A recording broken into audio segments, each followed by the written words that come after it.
Diba? Well, that's not our Tagalog word. That's hikab.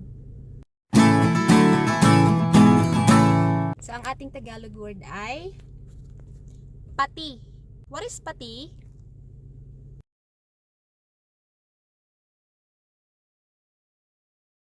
What is pati?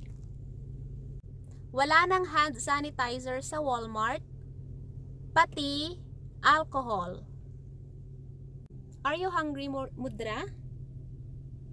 Oo, kung may pagkain. There's no food. Pati ako gutom na rin. Pati ako gutom na rin. Okay, so one last example before we go home. CVS Pharmacy is out of alcohol na, pati Rite Aid Pharmacy.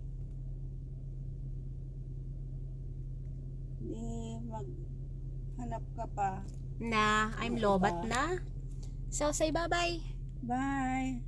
Babush! Bye-bye you. Oh, you say I love you to them, they love you. I love you.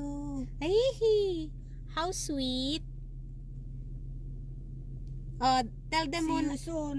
tell them muna to subscribe to your anak uli. Subscribe to Presi, my daughter. Ah, how sweet.